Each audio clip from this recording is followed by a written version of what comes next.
has now finished the opening arguments. The questions phase will begin tomorrow. Also at townhall.com, at the White House today, President Trump says peace between the Israelis and Palestinians has always been held up as an example of a tough deal. Actually, there's nothing tougher than this one, but we have to get it done. We have an obligation to humanity to get it done. The president unveiled his administration's much-anticipated Mideast peace plan. The plan more than doubles the territory currently under Palestinian control while still recognizing Israeli sovereignty over the major settlements in the West Bank.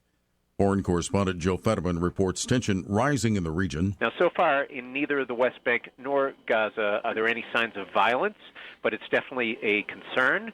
The Israeli army this morning announced that it was beefing up its troop presence in parts of the West Bank, fearing possible unrest. Palestinian President Mahmoud Abbas has reportedly rejected the plan.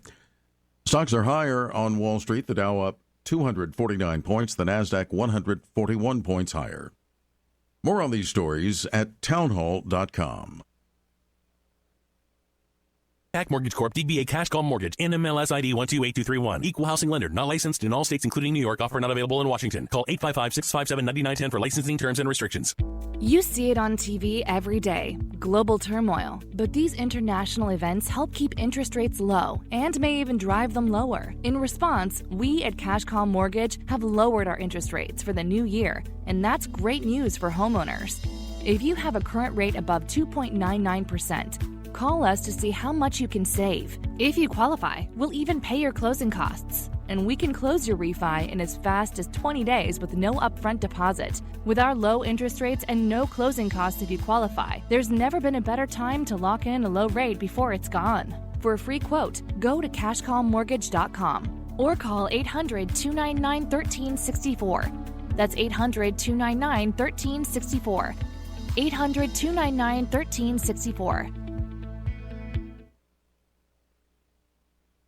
President Trump is urging the nation's central bank to lower interest rates. White House correspondent Greg Clugston with that story. With the Federal Reserve poised to announce possible action on interest rates Wednesday, the president is pushing for lower rates. He tweets that the Fed should get smart and lower the rate to make our interest competitive with other countries. Mr. Trump argues that with lower interest rates, the U.S. could focus on paying off and refinancing the national debt.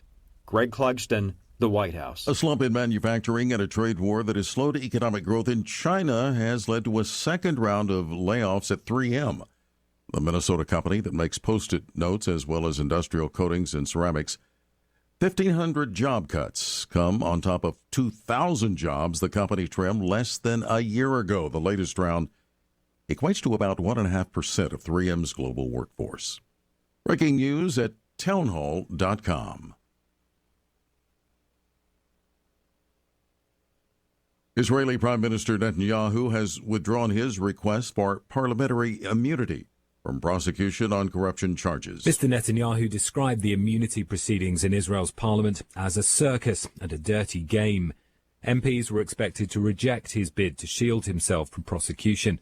His main rival in the run-up to Israel's third election in a year, Benny Gantz, was flying back from his meeting with President Trump in order to lead the immunity debates. BBC correspondent Tom Bateman. Airbus says it's reached potential settlement deals with authorities in the U.S., Britain, and France investigating alleged fraud and bribery. If the plea deals are approved by courts in all three countries, it would end 4 years of investigations that have damaged the European plane maker's reputation, and bottom line, the settlements would also mean executives wouldn't have to face trial. More on these stories at townhall.com. I'm John Scott. The following is an America Matters media production. The views expressed do not necessarily represent those of the station or its advertisers, although we think they should. But that's the opinion of America Matters Media. America spends 5 to 10 times more on health care than any other country in the world.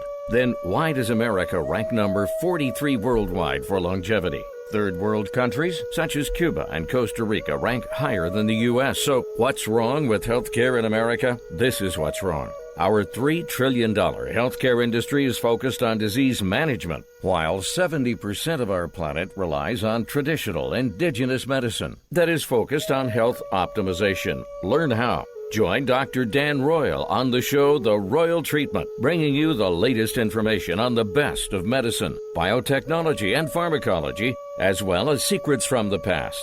These secrets have withstood the test of time and are being rediscovered today. In fact, Indigenous healthcare practitioners are using them for the benefit of their patients who seek optimal health and wellness. Now, here is Dr. Dan Royal. Greetings, listeners. I'm Dr. Dan Royal, and you are now listening to The Royal Treatment. We're here every week to answer your health questions. If you have a question, you can always email me at droyal@royalmedicalclinic.com. That's D as in Daniel, Royal, ROYAL, at royalmedicalclinic, all one word, .com. I'd like to thank our sponsors who are also behind us every single week. First is the Turtle Healing Band Clinic, which is affiliated with the Crow Tribe of Indians. We are located here in Las Vegas, and if you'd like to reach us, that number is 702-562-1454. 702-562-1454. We'd also like to thank the First Nation Medical Board. First Nation Medical Board is the entity with whom we are also affiliated and work. They was established by the Crow Tribe of Indians to regulate the practice of traditional medicine. That's because the federal government told the Indians that they wanted nothing to do with it, and the Indians would need to take responsibility for it. So the Crow Tribe of Indians have stepped up to exercise their jurisdiction over it. This is important because if you have a doctor in any of our 50 states and they are doing anything that would be a type of traditional medicine, could be alternative medicine, holistic medicine, complementary medicine, and so forth, they need dual licensure. What that means is your physician needs to be licensed as an MD or DO and licensed with the First Nation Medical Board. So that his state medical board, that is, will not be able to cause him problems. Now, if a physician wants to treat his patients using alternative medicine, such as IV vitamin C, which is fairly common, that is a non-conventional approach for which he can potentially lose his license. So this is what the First Nation Medical Board is so important. And if you didn't know, we only have one state left in this country where physicians can be dual licensed in their own state. That's Arizona. They still have a homeopathic board. We had them in other states in the past, such as Connecticut and Nevada. They've all gone the way of the dodo. In fact, Nevada lost its homeopathic board just last year in 2019. Interestingly, the homeopathic board for the state of Arizona comes up for sunset review in 2020, and we will wait and see if they survive that scrutiny. In the meantime, we have much to talk about today. As usual, we will be going through obituaries, people who died too young from diseases they shouldn't have had, locally and internationally.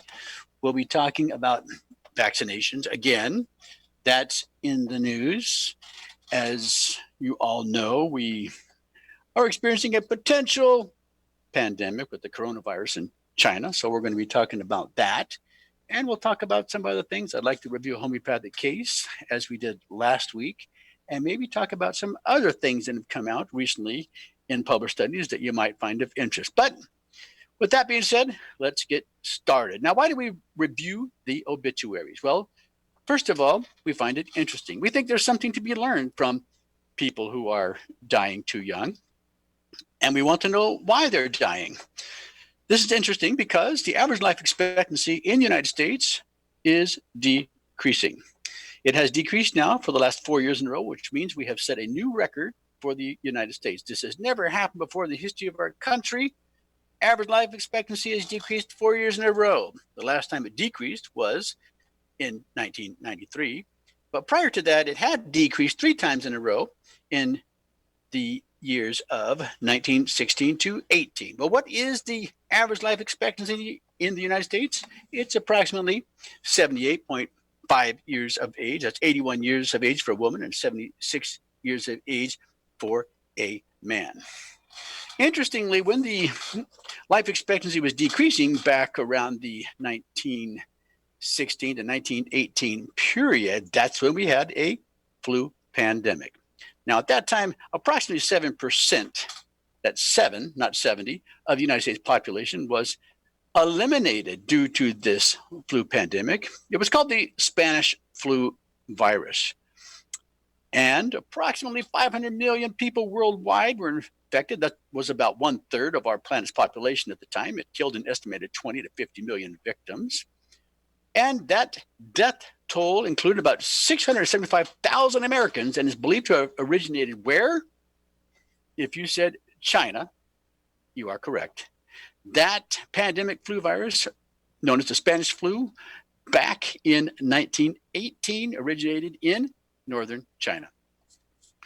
Well, let's move on and talk about obituaries. First, we're going to look at people locally. When I say locally, I'm talking about Las Vegas, where I practice, as well as Reno, the two major cities in the state of Nevada. People who died too young from diseases they shouldn't have had. First, we have a 55-year-old man who served the United States Navy and owned a technical services business. He died unexpectedly. And you know, if you're listening to the program, that means sudden death syndrome from heart attack. 57-year-old woman passed away after leaving behind one daughter. 61-year-old man passed away after he lost his battle with cancer. 65-year-old man who served in the United States Navy and owned an electric business passed away suddenly, as well as unexpectedly. 66-year-old man who worked as a pastor and realtor passed away. 68-year-old man, a teacher with the Clark County School District, passed away from cancer. And finally, a 77-year-old man who served in the United States Navy as well, died from heart disease, which was caused by his exposure to Agent Orange when he served in Vietnam. Unfortunately, it finally caught up to him.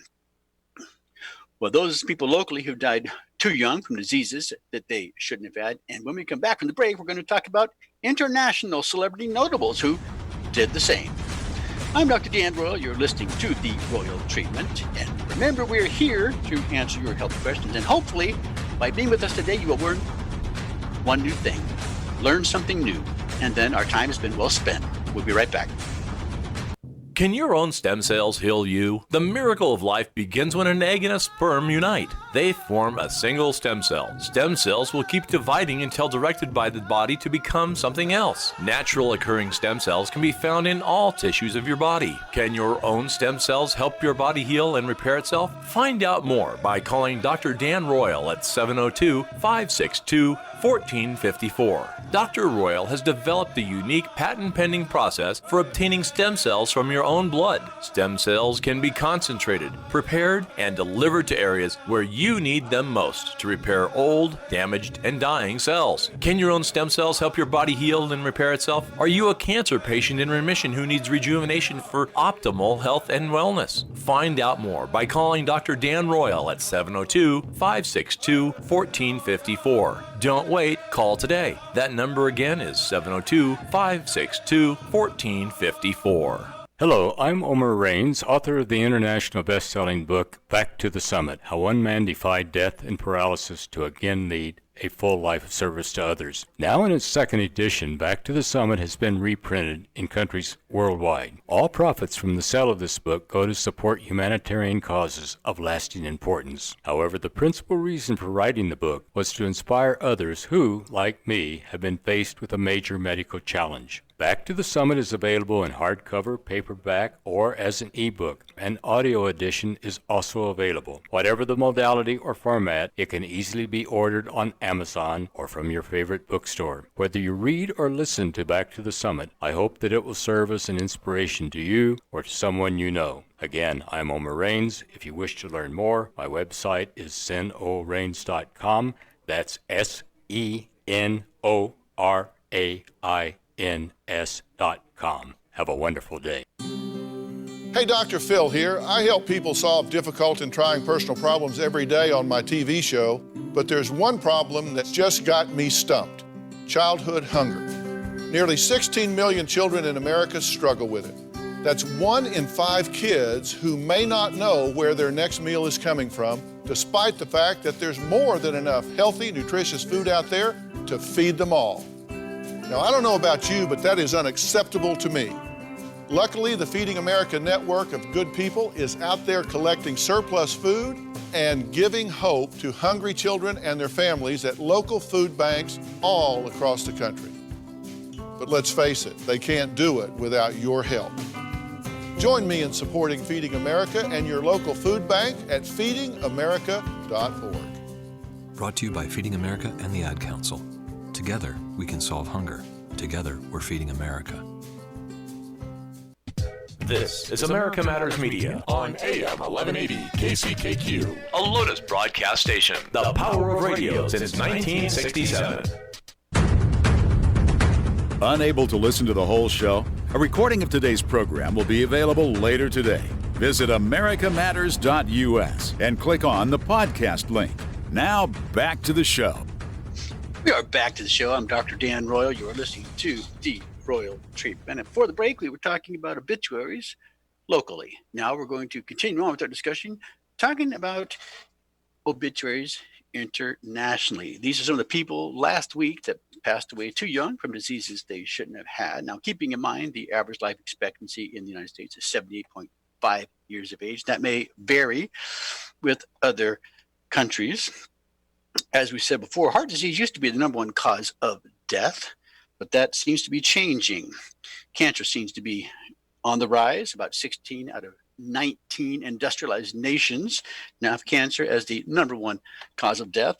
And although the United Kingdom claims that dementia is the number one cause of death, that's only if you break down cancers. If you add up all the different cancers, cancer is also number one in the United Kingdom. Dementia is number two. And now heart disease is number three there.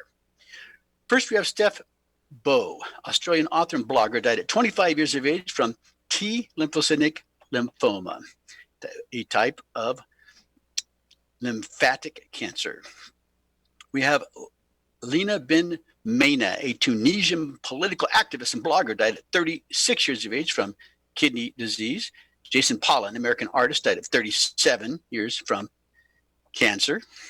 Lila Jana, American entrepreneur, founder of Samasource, died at 37 years of age from epithelioid sarcoma. That's a type of soft tissue cancer. And actually, that particular type represents only 1% of those sarcomas.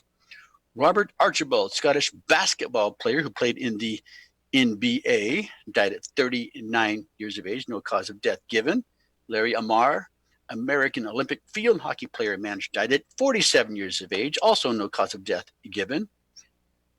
Meritexel Nager, Spanish singer, died at 48 years of age from cancer.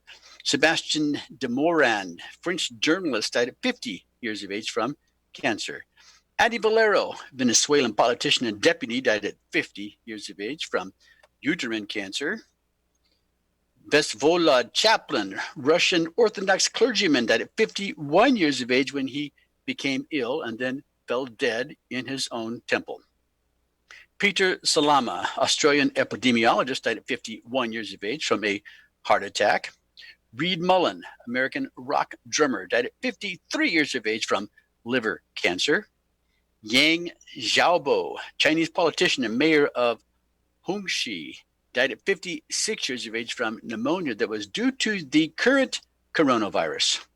Eugene Berger, Luxembourgish politician, died at 59 years of age while in intensive care in the hospital, cause unknown. Gaurahari Naik, Indian politician, died at 60 years of age due to a neurological disease from which he suffered for many years. Leo Fernandez, Puerto Rican television reporter and paparazzi, died at 60 years of age from a heart attack. Todd Portune, an American politician and commissioner for Hamilton County, Ohio, died at 61 years of age from spinal cancer. Bix Nodani, South African politician, died at 61 years of age from a heart attack. Nick Luxmore, British psychotherapist and author, died at 63 years of age, unexpectedly. Santu Mofokeng, South African photographer, died at 64 years of age from progressive supranuclear palsy. This differs from Parkinson's disease in that it has what's called tau proteins. Hubert Mengarelli, French writer, died at 64 years of age from cancer. Mick Venter, English soccer player, died at 65 years of age from dementia. Nina Griscom, American model, television host, and columnist, died at 65 years of age from amyotrophic lateral sclerosis, also known as Lou Gehrig's disease. Clayton Christensen, American business theorist, died at 67 years of age from cancer. Gerda Kieninger, German politician, member of the Landtag of North Rhine-Westphalia, died at 68 years of age, unexpectedly. Another sudden death syndrome person. Flamarion Nunes, Brazilian soccer player and trainer, died at 68 years of age from cancer. Hercules Ayala, Puerto Rican professional wrestler, died at 69 years of age. Maharaj Bahan, an Indian virologist and pediatrician, died at 72 years of age from cancer. Rob Brinsenbrink, Dutch soccer player for the national team, died at 72 years of age from progressive spinal muscular atrophy. Sheldon Drobny, American accountant, founder of the Air America Radio Network, died at 74 years of age from pancreatic cancer. Georgos Kotanadis, Greek actor, died at 74 years of age while in intensive care in the hospital. Cause unknown.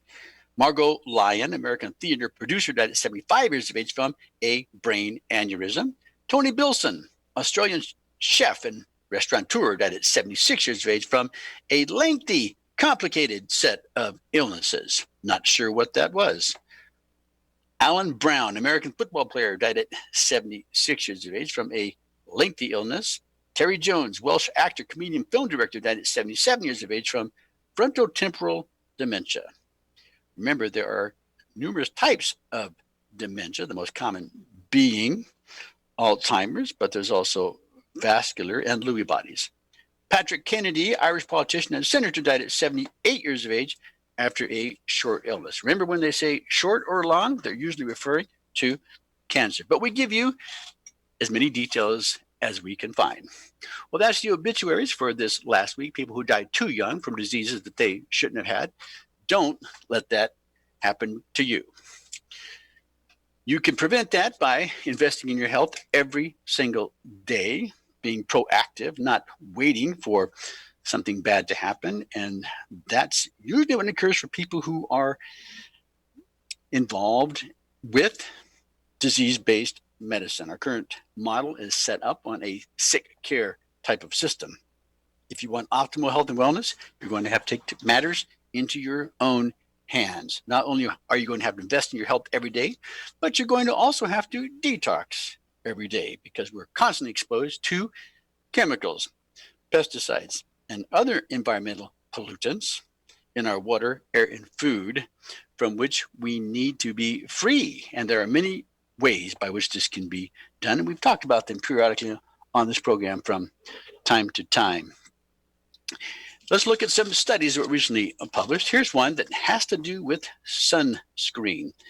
Now, you may think that that's fairly innocuous. Some people believe that the sunscreen agents are responsible for the cause of melanoma.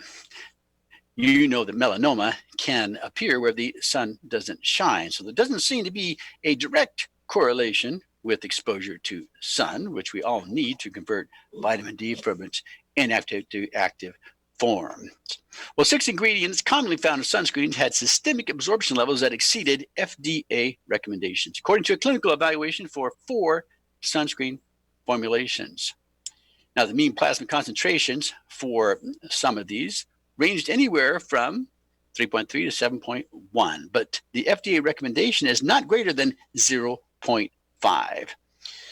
That was for 2 of the ingredients. The other 5, that was for 1 of the ingredients. There were 5 other chemicals evaluated in the study that also exceeded the FDA recommendations for each sunscreen that included the chemicals in its overall composition. All 6 sunscreen active ingredients tested resulted in exposure above the FDA recommended level, and this threshold was reached after 1 application to approximately 75% of the body's surface on day 1. Now, the study reflects ongoing interest in establishing the safety of chemical-based sunscreens, according to the authors.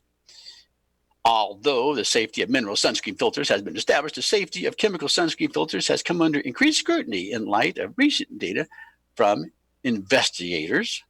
The current study showed that plasma absorption of all 6 chemicals exceeded the FDA threshold after a single application, as we just mentioned, and continued to increase with each subsequent application. All the products remained above the threshold on day 7, and some remained above the threshold even on day 21, or 3 weeks later. Now, in a follow-up study, the researchers evaluated systemic absorption of these 6 ingredients for the 4 sunscreen products by randomizing 48 participants to the 4 different sunscreens. Each participant contributed 31 blood samples over 21 days. The mean maximum plasma concentration of all 6 ingredients exceeded the FDA threshold of 0.5 nanograms per milliliter and exceeded the threshold on day 1 for all of the ingredients.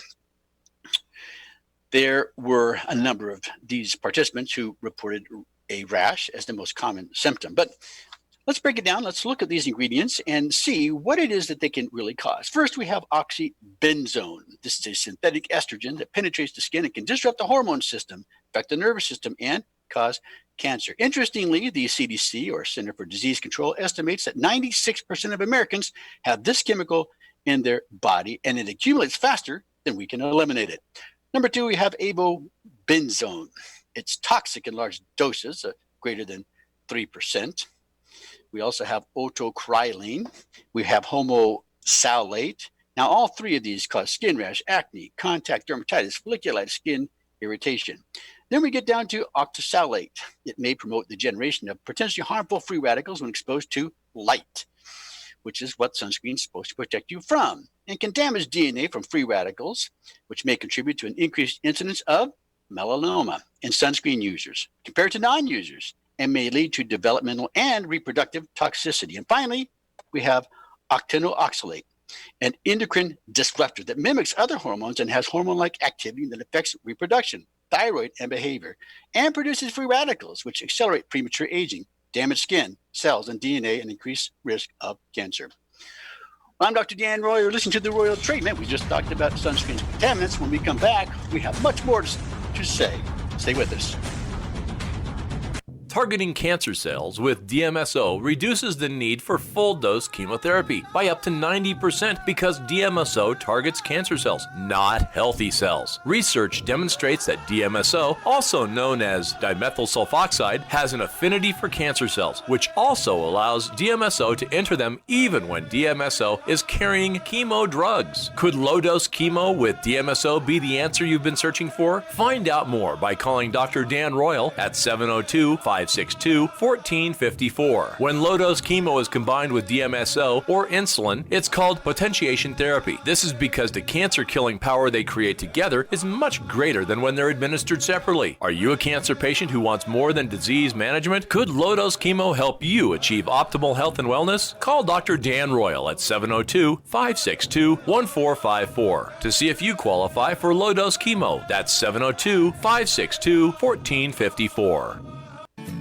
The Delta and Bonanza saloons in Virginia City are simply elegant. Imagine ascending the grand staircase and being surrounded by the Victorian elegance and grandeur of the historic banquet rooms. Original crystal chandeliers, mahogany bars, and oak dance floors highlight the eloquently appointed spaces. A truly romantic and unique setting for your wedding, banquets, or holiday parties. Detailed ceremony and menu planning ensures your special event is a memorable occasion. With just one call to Jesse at 775-847-0789, all of your arrangements will be handled by their experienced staff with your every expectation in mind, including cakes, flowers, photography, videography, music, and party amenities. Complete ceremony and reception packages are available, as well as their famous themed weddings. Since 1865, the Delta and Bonanza Saloons guests have come from every state in the union. Now it's your turn. No event is too large or too small. Let the Delta and Bonanza Saloons plan your next incredible event. Call Jesse at 775-847-0789.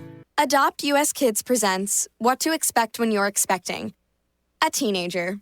Learning the lingo. Today I'm going to help parents translate teen slang. Now, when a teen says something is on fleek, it's exactly like saying, that's rad. It simply means that something is awesome or cool. Another one is totes. It's exactly like saying, totally, just shorter. As in, I totes love going to the mall with Becca. Another word you might hear is jelly. Jelly is a shorter, better way to say jealous. As in, Chloe, I am like so jelly of your unicorn phone case. You don't have to speak teen to be a perfect parent. Thousands of teens in foster care will think you're, rad just the same. To learn more, visit adoptuskids.org. A public service announcement brought to you by the U.S. Department of Health and Human Services, Adopt U.S. Kids, and the Ad Council. This overload. Shannon Lawson here. Join us for the Nevada Radio Roundup, Fridays at 2 p.m. A good news variety show all about the local scene. The Nevada Roundup, Friday at 2. To join the conversation, call 844-790-TALK. That's 844-790-8255. Now, back to the show. We are back to the show, and you are listening to The Royal Treatment. Remember, if you have a question and you want some free medical advice, you can always email me at droyal@royalmedicalclinic.com. It's D as in Daniel, Royal, R-O-Y-A-L, at Royal Medical Clinic, all one word, .com. Or call us here at the Turtle Healing Band Clinic. 702-562-1454. That's 702-562-1454. Well, we are now in the second half of our program, and thank you for staying with us. We have much more to talk about. We're going to talk about a study that was recently released involving stem cells. I want to go over a homeopathic case just because I find it interesting. And finally, we're going to be talking about vaccinations during the latter part of this program. Well, human stem cells and pain-killing neurons have successfully relieved chronic pain in mice. This was initially revealed from some researchers at the University of Sydney, Australia. The breakthrough method may be tested now on human patients suffering untreatable pain within 5 years. The chronic pain cost an estimated $139.3 billion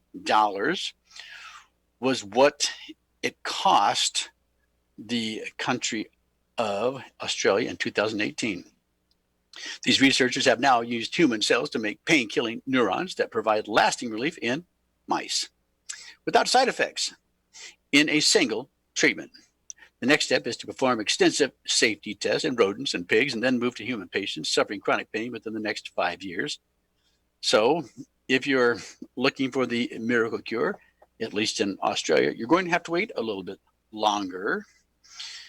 Interestingly, we've been harvesting stem cells from blood for the last 10 years, autologously from our patients, and treating pain very successfully, many times in one treatment. And the difference is the type of cells that are being used. Let's read on. Published today in the peer-reviewed journal called Pain, the team used human-induced pluripotent stem cells derived from bone marrow to make pain-killing cells in the lab and then put them in the spinal cord of mice with serious neuropathic pain.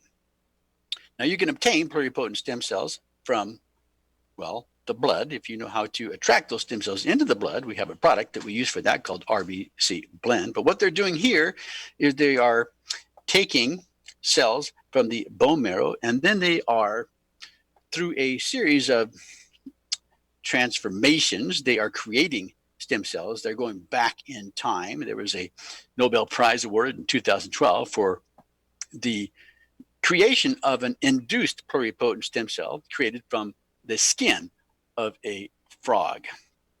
Remarkably, the stem cell neurons promoted lasting pain relief without side effects, according to the researchers. This means that transplant therapy could be an effective and long-standing treatment for neuropathic pain. Well, what is chronic pain anyway? It's defined as persistent pain that continues after the original injury has healed. It comes in two forms: inflammatory pain and neuropathic pain. Now, neuropathic pain can occur in human conditions such as sciatica, a pinched nerve, spinal cord injuries, post-herpetic neuralgia or shingles, diabetic neuropathy, cancer bone pain, and accidental injuries. Maybe you have experienced one of these. An estimated 2 million Americans are now dependent on opioids. Opioids are not even an effective treatment for chronic pain. Existing treatments for neuropathic pain necessitate long-term treatment with repurposed anticonvulsants and antidepressants. These treatments are not specific for pain and have extensive side effects, and importantly, these drugs together seem to really help only around 25% of the patients, which is actually less than placebo, or 33%. total financial cost in Australia, as we mentioned, in 2018 was $139.3 billion. That seems like a lot of money to be paying for people to take drugs when there are naturally occurring therapies that are available. You don't have to have a laboratory stem cell that is produced from the bone marrow, the skin, or any other source called an induced pluripotent stem cell. You can get those pluripotent stem cells, meaning that such a stem cell will differentiate into any of the body tissues and organs that you have. Now, that can be obtained in the blood because those cells are in all the tissues in your body, but you need something to attract them in there. If you're interested in learning more about how to do that with RBC Blend, we have the product and we have the instructions. Feel free to call us here at the Turtle Healing Band Clinic, 702-562-1454, or email me, droyal@royalmedicalclinic.com. Remember, if you're getting stem cells from fat or bone marrow, those are mesenchymal cells. They can be used for cardiovascular or orthopedic conditions, but they cannot be used for other organs, such as your liver, your pancreas, your brain, and so forth. They have limitations. But that doesn't mean that they can't be effective in the treatment of pain if it involves your joints. Well, we want to turn our attention to homeopathy. We want to review a case of a homeopathic woman who lost her hair. This is a woman who was 43 years of age. She had come to a homeopath, and we find these cases interesting because it's a different approach to the evaluation and treatment of a patient. Let's take a look. Here, the patient was a woman of 43. She had complaints of severe hair loss, a bald patch, and also white hair for the last year. Now, she also had a cyst in the right ovary and was on hormonal injections for this. When the patient came to the physician, here's how she described herself. She said, "My office is my main stress. I am working there alone in my department since a year. There are not many colleagues or coworkers out there. The entire department's work has to be done by me. It was a big load for me. All the work I had to do was way too much for me, but it was my responsibility. The burden would be on one person. I had to do everything, as it was my probation period. I need to complete my work on time. I just don't like it when my work remains pending. I get very anxious if my work is not completed in the given time period.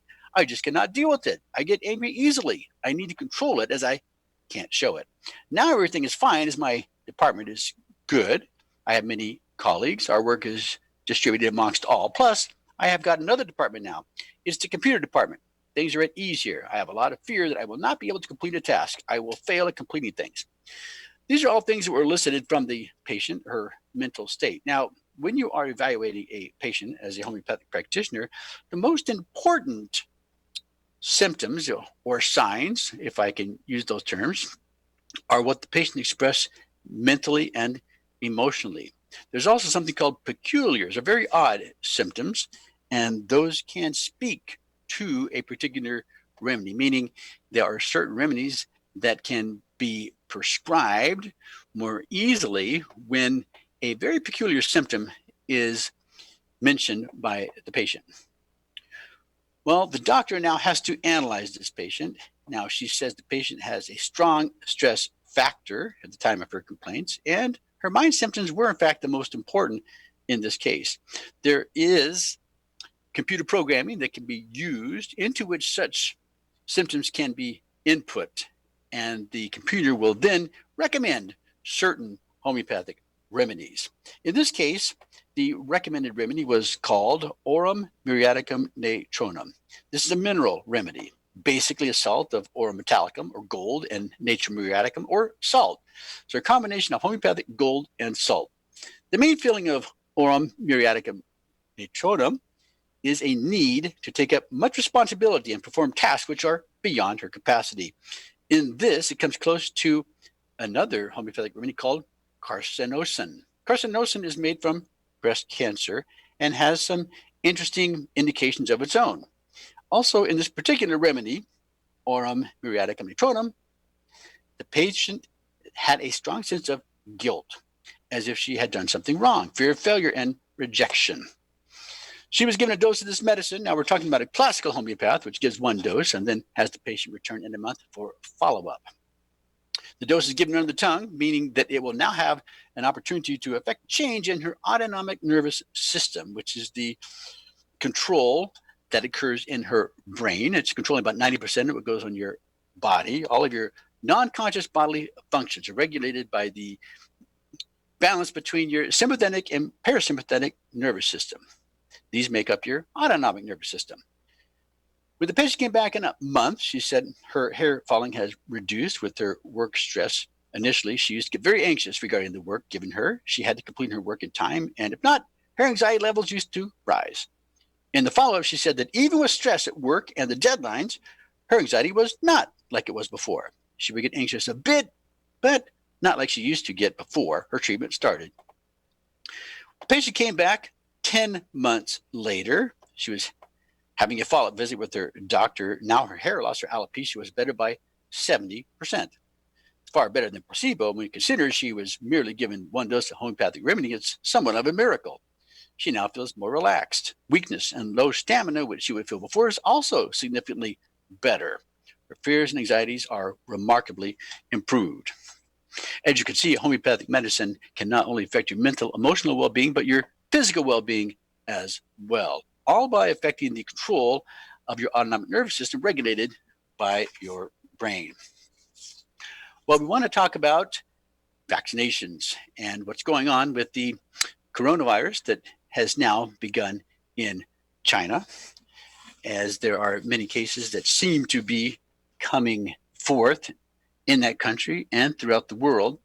Some people have estimated that if the international travel is not stopped by as soon as February 3rd or within a week, that within the next couple of weeks, the number of cases that will have been diagnosed will rise to over 250 million.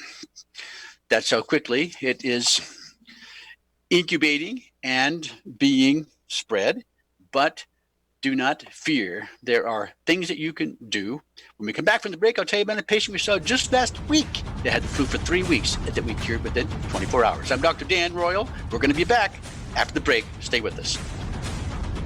After forming all the organs and body components necessary for human life, stem cells disappear, right? No! Stem cells are present in all of us, just waiting for an opportunity to regenerate organs, joints, ligaments, muscles, and other body tissues they originally formed. Dr. Dan Royal has developed a unique patent-pending process for obtaining stem cells from your own blood. Stem cells can be concentrated, prepared, and delivered to areas where you need them most to repair old, damaged, and dying cells. Can your own stem cells help rejuvenate your body? To find out, call Dr. Dan Royal at 702-562-1454. Your own naturally occurring stem cells are the ultimate anti-aging treatment. They can be used to improve facial appearance and hair growth, as well as for aches, pains, and other conditions. Could your own stem cells help you achieve optimal health and wellness? Find out by calling Dr. Royal at 702-562-1454. Don't wait, call today. That number again is 702-562-1454.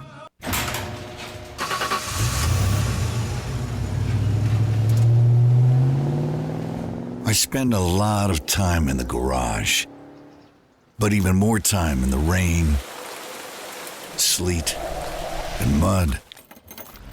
In '95, I helped tow your moving trailer. In '05, I helped you get out of a ditch. Yeah, I know I'm a bit rusty, and sadly in '09, it was sparks from me, your handy chains, dragging behind your truck that accidentally started a wildfire. Sparks from dragging chains can start a wildfire. Spark a change, not a wildfire. Visit SmokeyBear.com. Brought to you by the U.S. Forest Service, your state forester, and the Ad Council. Only you can prevent wildfires. 1 in 3 adults in America have pre-diabetes, but most don't know it. To let people know it can be reversed before it becomes type 2 diabetes, professional basketball player Julius Randle is doing everything in reverse. I'm only dunking with reverse windmills. I drove the whole way to practice in reverse.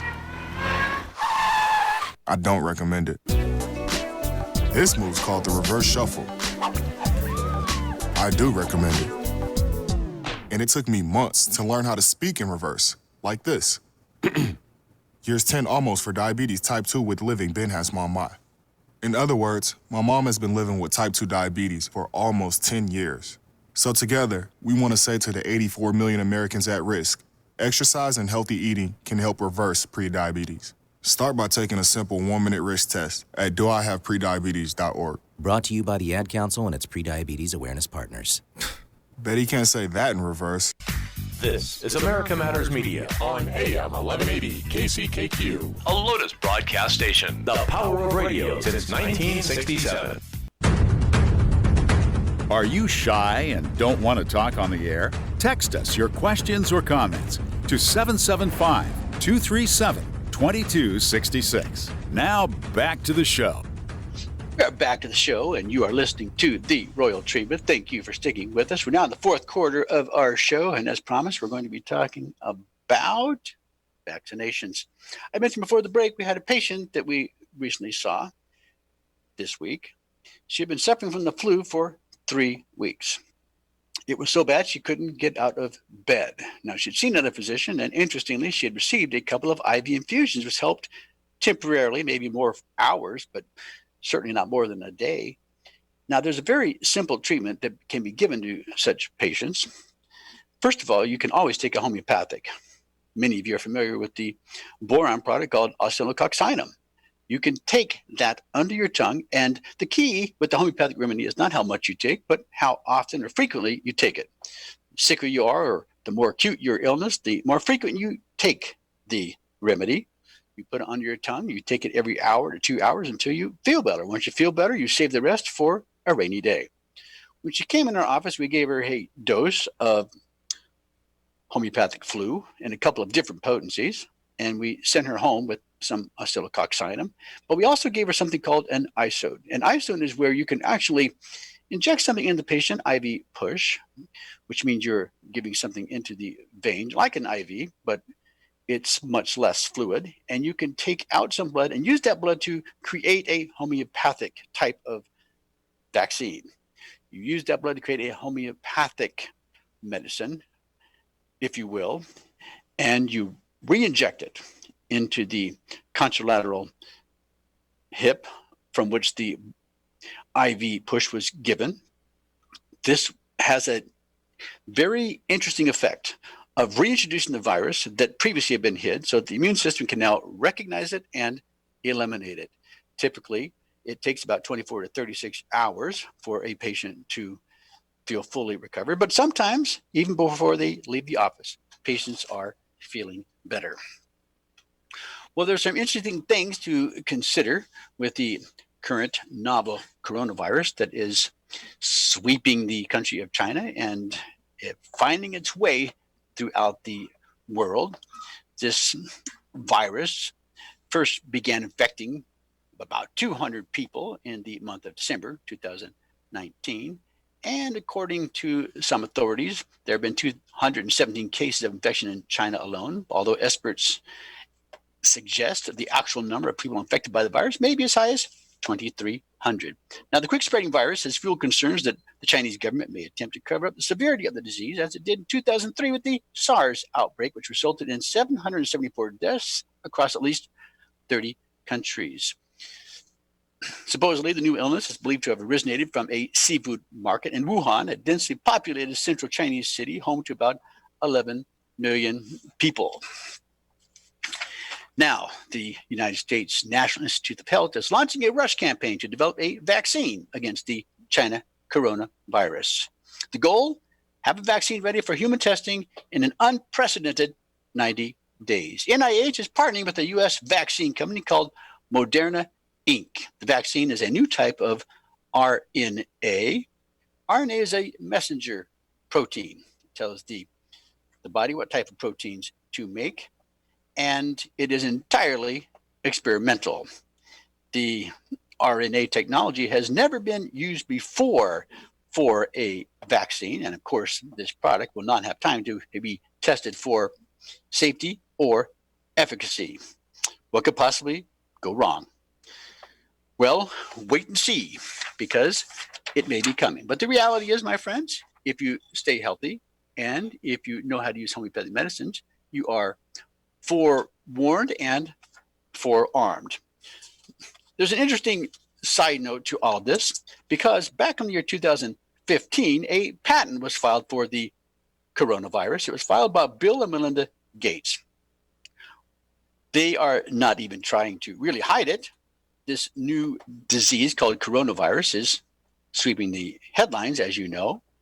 And the patent filed in 2015 was granted in 2018. The assignee of the patent was the government-funded Pirbright Institute out of the United Kingdom.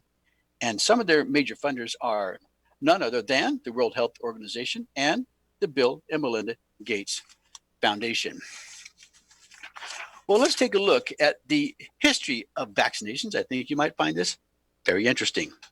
The science of inoculation or vaccination was established hundreds of years ago based on the practical reasoning that if something doesn't kill you, it makes you stronger. The practice of smallpox inoculation was refined by the end of the 18th century by people devising ways to reduce the risk of death from the inoculation while retaining the strengthening effect. For example, in Hamnavoe, Scotland in the 1780s, John Williamson developed a method of treating smallpox pus or scabs with smoke and camphor to weaken it, and treated thousands of patients without a single death. He introduced a small amount of the matter intradermally, bloodlessly. Recently, it has been learned that there's actually a tremendous difference in the immune reaction to intradermal and subcutaneous or intramuscular vaccinations. Later in 1796, Edward Jenner demonstrated that an infection with cowpox produced immunity to cowpox. And within 3 years, he had gathered evidence that it also produced resistance to smallpox. By the 1930s, using similar vaccines, smallpox had been eliminated in a few countries. Although a proposal was made in 1958 to the World Health Organization to have an organized campaign of vaccination to eradicate smallpox throughout the world, there were many people opposed to the project, and it was only in 1967 that the project began using ring vaccination around outbreaks to prevent spreading. The last natural cause of smallpox occurred 10 years later. The project cost an average of $23 million per year, with the affected nations paying 2/3 of that cost. In recent years, the United States Centers for Disease Control, or CDC, have been spending about $4.5 billion annually just for vaccines for our children. The total annual cost of vaccines is over $50 billion. The U.S. accounts for about half of the vaccines used. The ongoing yearly expenditure on mass vaccinations is 70 times greater than the total cost, $230 million, $717 million in current dollars. Eradicating the deadliest epidemic, smallpox, by targeted vaccination. Mass vaccination is obviously better business than targeted vaccination. Since the middle of the last century, the United States practice of science has become closely integrated with government and evidence-based, or so-called evidence-based medicine, making it more legally enforceable. The great growth of the vaccine industry since the 1960s has been a prominent part of the corporate medicalization of our society. In the year 1900, tonsils were considered to be, like your appendix, a useless tissue, but they played an important role in thinking about infectious diseases. The dominant theories was that they were reservoirs of infection and that people would be healthier without them. Tonsillectomy became the most common surgery. However, in 1910, some surgeons noted that the children they operated on during a polio epidemic had an increased risk of contracting paralytic polio 7 to 14 days after the operation. Others later confirmed that their observations were correct. The idea came to be called polio provocation. In 1950, the idea was widely discussed when an increase in the number of tonsillectomies corresponded to a sharp rise in cases of paralytic polio. Although there was no scientific validation for the value of tonsil surgery, decades passed before the number of surgeries declined significantly. Some people argued that the stress of anesthesia and surgery caused the weakening of resistance to polio virus. Others thought that tonsils might form a useful part of the immune system's resistance to infection. While the role of tonsillectomy of polio was being debated, doctors in Germany noticed that children with congenital syphilis that they treated with a medication called neosalvarsan developed paralytic polio. And then doctors in other countries reported similar events following vaccination with cholera and smallpox vaccines. Well, in 1951, the annual meeting of the American Public Health Association, 3 officials from the New York State Department of Health presented the results of their epidemiology study to testability of 5 studies that had recently been published in British medical journals confirming the polio provocation diphtheria, an increase in paralytic polio following vaccinations or other injections. And their study found that several kinds of injections were associated with an increased risk of paralysis in the injected limb, but that the diphtheria pertussis tetanus vaccine was the most strongly related to this effect. When injections were in the arm, there was a median delay of about 23 days between the injection and paralysis. And when the injection was in the leg, the median delay was 30 days. And experiment mice showed the same effect on localized paralysis in the injected leg. So in June 1951, the New York State Health Department advised all physicians in the state to avoid elective injections during polio season, except for babies less than 6 months old, and that even those injections should be stopped during polio epidemic. United States Public Health Service's advice was to keep vaccinating as usual. The introduction of the polio vaccine in 1955 distracted attention from the issue of polio provocation. It took more than 40 years for the polio provocation syndrome to be widely accepted, and then it faded from awareness over the next several decades. Now, the United States Public Health Service relies heavily on its authority to convince the public that vaccines are safe. Rather than aggressively investigating possible harmful effects of vaccination, the CDC takes a legalistic, lawyer-like position, dismissing a large portion of reported deaths from HPV vaccine as hearsay, because they don't receive an autopsy report or death certificate. Vaccinators are required to report certain adverse effects within a definite time period after vaccination. So, if a death occurs 16 days after receiving a certain vaccine, it isn't reportable, though it would have been the day before. The most common cause of death during the short term following vaccination is anaphylactic shock. The CDC requires, however, a death certificate listing a cause of death or an autopsy report before they will acknowledge that a death has occurred. It is well known that death from shock isn't likely to be recognizable on an autopsy, even with the rigged system. As it is, payments for death and injuries caused by vaccinations have exceeded $4 billion. Well, there's much more to talk about here on the Royal Treatment, and we'll be back next week to continue our discussion with another episode of the Royal Treatment. But I want to thank you, my friends, for being with us, and hopefully you have learned one new thing today that will make your time spent with us well done. Until next week, may you all be well. No word in the English language is less convincing than probably. Are you sure we should get matching tattoos on our first date? Sure. We'll probably stay together. Probably? It's been 23 minutes since I ate. I can probably swim. You should wait 30 minutes. Okay, now tell me what to do. Cannonball! Cramp! Oh, I have a cramp. I can probably hit the green from here. Probably. Can I get a mulligan?